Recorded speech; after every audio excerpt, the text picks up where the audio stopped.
கடந்த 2-3 நாட்களா எடப்பாடி பழனிசாமி அவர்கள் ஒரு சிக்கல்ல மாட்டிட்டு இருக்காரு அப்படின்னு சொல்லலாம். அதாவது ஒரு வாரத்துக்கு முன்னாடி மற்ற கூட்டணிகள் மேல கூட்டணி பிரிஞ்சிரும் அப்படின்னு சொல்லி தொடர்ச்சியான குற்றச்சாட்டுகள் முன் வச்சிருந்தாரு. ஆனா இந்த வாரம் அப்படியே இவரு பிஜேபி கூட மீண்டும் கூட்டணி வைக்க போறாரு அப்படிங்கிற பேச்சு திரும்பவும் எழ ஆரம்பிச்சிருக்கு. அதுக்கு முக்கியமான காரணம் அண்மையில செய்தியாளர்கள் பாஜக கூட மீண்டும் கூட்டணி அமைப்பீங்களா அப்படிங்கிற கேள்வி முன் வச்சாங்க. அதுக்கு தான் திமுகவை வீழ்த்த ஒத்த கருத்து கொண்ட கட்சிகளுடன் கூட்டணி அமைக்கப்படும் அப்படின்னு சொல்லி பதிலளிச்சிருந்தாரு. கேட்டதை நம்ம பாஜகவை பத்தி தான். ஆனா பாஜக கூட கூட்டணி இல்லை அப்படின்னு சொல்லி சொல்லாம தேர்தல் சமயத்தில் முடிவெடுக்கப்படும் ஒத்த கருத்துடைய கட்சிகளோட கூட்டணி அமைக்கப்படும் அப்படின்னு சொல்லி 19 பேசிட்டு போனாரு. இந்த பேச்சு அப்படிங்கிறதா பல விவாதத்தை உண்டு பண்ணியிருந்துச்சு. திரும்பவும் எடப்பாடி பழனிசாமி அவர்கள் அவருடைய ட்ராக்ல திரும்புறாரு, எல்லாமே எதிர்பார்த்ததா அப்படின்னு சொல்லி நிறைய பேர் சொல்லிட்டு இருந்தாங்க. ஸோ இவருடைய இந்த பதிலும் அதுக்கு பின்னாடி நடந்த விவாதங்களும் எடப்பாடி அவர்களுக்கு பெரிய கலக்கத்தை கொடுத்துருச்சு போல. அதனால அந்த பேட்டிக்கு அடுத்தடுத்த நாட்கள்ல பாஜக கூட கூட்டணி இல்லைங்க, நாங்க எத்தனை வாட்டிங்க சொல்றது அப்படின்னு சொல்லி அழுத்தி சொல்லிட்டே இருக்கிறாரு.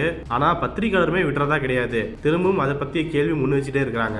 அந்த வகையில இன்னைக்கும் கேள்வி முன் வச்சிருக்காங்க. அதுக்கு பதிலளிச்ச எடப்பாடி பழனிசாமி அவர்கள் பாஜக கூட கூட்டணி இல்லை அப்படின்னு சொல்லி நான் ஏற்கனவே பல முறை சொல்லிட்டேங்க, இந்த விவகாரத்தை வேணும்னே திட்டமிட்டு மீடியா வெளிச்சத்துல வச்சிருக்கணும் அப்படின்னு சொல்லி விரும்புறாங்க.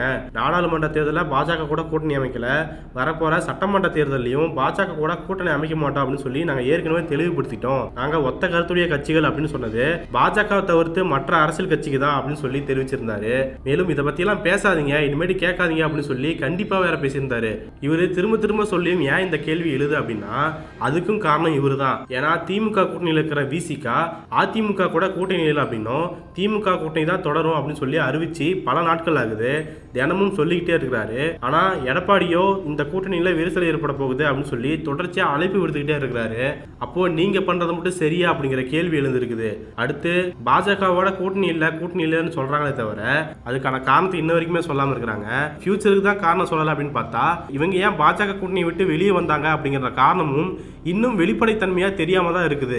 இந்த ஒரு ஸ்ட்ராங்கான ரீசனுக்காக தான் நாங்கள் கூட்டணி விட்டு வெளியே வந்தோம், எங்களுடைய மரியாதை பாதிக்கப்படுது, எங்களுடைய கட்சியோட செல்வாக்கு குறையுது அப்படின்னு சொல்லி எடப்பாடி பழனிசாமி அவர்களோ இல்ல எந்த இரண்டாம் கட்ட தலைவர்களுமே தெளிவுபட எந்த கருத்துமே தெரிவிக்காத நிலையில அதிமுக தொண்டர்கள் இன்னுமே குழப்பத்தை தான் நீடிச்சிட்டு இருக்கிறாங்க. ஸோ இனிமேலும் பாஜக கூட கூட்டணி வைக்க மாட்டோம் அப்படின்னு சொல்லி ஒரு வலுவான காரணத்தை இன்னுமே முன்வைக்காம தான் இருக்கிறாங்க எடப்பாடி பழனிசாமி அவர்கள். இதை ஒட்டி நமக்கு என்ன கேள்வி எழுதுனா, ஏன் அந்த காரணத்தை சொல்லிட்டா மேலிடம் கோச்சிக்குமா அப்படிங்கிற கேள்வி தான் நமக்கு எழுது. மேலும் இதே மாதிரி தான் 2017 காலத்தப்பையும் பாஜக கூட கூட்டணி அமைக்க மாட்டோம், தேர்தல் சமயத்தில் பார்த்துக்குவோம் அப்படின்னு சொல்லி சமாளிச்சிட்டு இருந்தாங்க. ஆனால் அதுக்கு தலைகீழாக தான் கூட்டணி அமைச்சு தேர்தல் தோல்வியை சந்திச்சிருந்தாங்க. அதே போல தான் இப்போவும் நாங்கள் கூட்டணி அமைக்க மாட்டோம் கண்டினியூஸாக சொல்லிட்டு தேர்தல் சமயத்தில் ஒத்த கருத்துடைய கட்சிகள் அப்படின்னு சொல்லி அதுக்கு ஒரு டிஸ்க்ளைமரையும் போட்டு வச்சிருக்காரு. ஸோ வெளியே வரதுக்கான காரணம் இனிமேலும் பாஜக கூட நாங்கள் கூட்டணி சேர மாட்டோம் அப்படிங்கிறதுக்கான ஒரு வலுவான காரணம் ஆகியவற்றையெல்லாம் எடப்பாடி பழனிசாமி அவர்கள் சொல்கிற வரைக்குமே இந்த கேள்விகளும் அதிமுக மேலேயும் எடப்பாடி அவர்கள் மேலேயும் இருக்கிற சந்தேகமும் தொடர்ந்துகிட்டே தான் இருக்கும். என்ன நடக்குது அப்படிங்கிறதெல்லாம் பொறுத்திருந்து பார்க்கலாம்.